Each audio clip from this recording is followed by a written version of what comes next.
things, and knowing whether or not this band can make it or not. Right, right, and it's great. I've had that ability for a long time, thankfully, but now we're at this crossroads in the business that talent is worth more than it's ever been, because now that onus is on you. It's not like the record company guy's going to stroll into the local pub and take you under his wing and develop you and all this. People like me are in need because it's the new rules. All right, sounds good. And with that, we'll go into another break here. We're here with Gene Foley. He is author of Artist Development, and more with Gene, and more on the music business, and more good stuff ahead for you. Keep it right here.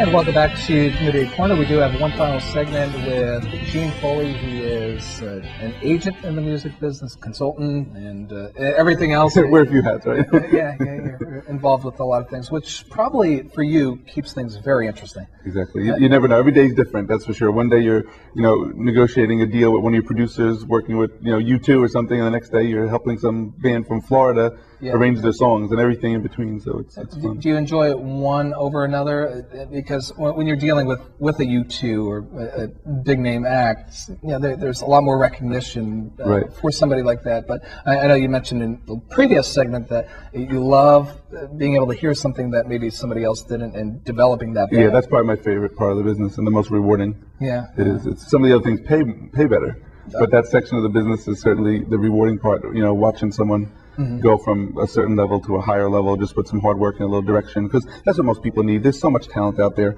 They just need someone who could just, like the expression, put them under the wing, give them some advice, bring them along, teach them the rules. That's the thing. These record companies have all these new business models, but they don't tell anyone. They just kind of do it. And thankfully, since I talk to these people all day long with the follow-up calls and when I shop artists to labels, I could find it out and I could relate it to clients.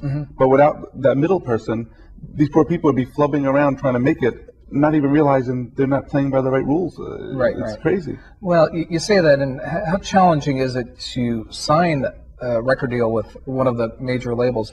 Is it still pretty rare where it's like a 1 in a million shot? It's tough. It is. I mean, if you play the game right and you have the success at radio and with the print media at retail, your gigs are really packed every time. If you have the right numbers and of course the right music, but nowadays numbers are almost equally as important, sadly, I think that's enough to at least start getting the interest. Yeah. That's for sure. And like you were saying earlier, you don't necessarily have to be a superstar to be making it in the business. No, that's right. You can be a working musician, paying the bills, making a living doing that, doing the local clubs and things like that. Sure. And one-hit wonders, I hear so many of them, and in fact, I remember seeing a show on one of the networks where these one-hit wonders kind of came back. Oh, yeah. So I forget the name of the show. Baby Hit Me One More Time, or something like that. Yeah, I did catch some of that. But how, those musicians are talented, even though they had maybe one hit or one or two hits in their career. Hits that have made it and made an impact on the world, through their songs and music. And being a one-hit wonder, why can't those musicians and bands have longevity in the business where maybe they have more hits? Right. I think sometimes a label will hear a song that is a complete smash, and maybe the artist has no other depth on that record, but that one song they know is a moneymaker. It's what radio and an MTV are embracing at a given time. Right. So they'll sign it. They'll put a few $1 million into promotional marketing and publicity. They'll break the record. They'll sell a ton of records, make their money, and then sadly drop the artist. They made their money and see you later. Right. And that's what happens. It's very brutal at times, very cold.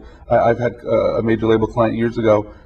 Must be frustrating. They were on tour and they were just given a call at the hotel room at some Holiday Inn and said, "Oh, by the way, you're being dropped. The tour bus is going to leave in an hour, drive you home, drop you off, and that's it." And then they would let off at like 2:30 in the morning in their manager's parking lot with their luggage. Gee, thanks. Yeah, and that was their end of their ride. So you hear stories like that. It's heartbreaking.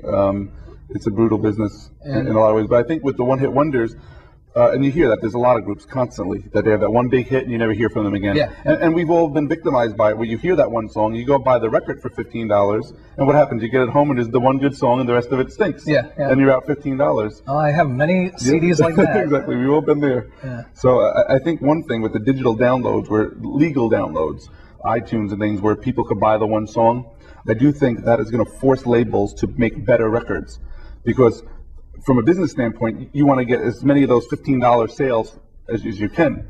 If someone could just go in and spend $1 and buy that one good song, go home, you're not going to make a lot of money with just a bunch of little dollars compared to when they were $15. So it almost compels you to put out deeper records. Right. So people could indeed buy the whole thing, or at least 5 or 6 or 10 of the songs, not just the one. So And then it might help. And then from that, you can maybe enjoy a little longevity. Right, exactly. And So that may help. This whole download thing, as much as it's panicking the whole industry, once they really find that model, and they're getting close, I think it's going to make better music for consumers, because labels are going to realize, you put out a deep record, or you're only going to make $1 a pop instead of 15 a pop. Right. And before we wrap things up, what's the best thing you could tell somebody out there, a musician, somebody who's interested in entering the music business? What do you want to leave on? What's the best thing you could tell I would say the most important thing, we touched on it briefly earlier, is the songwriting. I mean, 70 or 80% of the packages I receive from beginners are just really far off with the song arrangement, the writing, the lyrics, the melodies, and that's the whole thing. It's a song. You're a musician.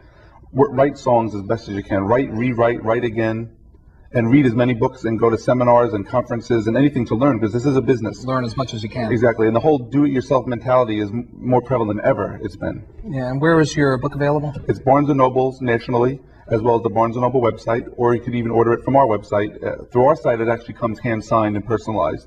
I kind of like that. Yeah, so it's cool. Extra benefit. Look, and, yeah. This has been very informative. Thank you. What a pleasure to work with you. Thanks for having me on here. Yeah, thanks for your time. That is Eugene Foley, everybody, author of Artist Development. Go check it out. A very interesting book, and especially if you want to make it in the music business, that's how you do it. My name is Rick Adams. Thanks for tuning in. Have yourself a good night. Bye-bye.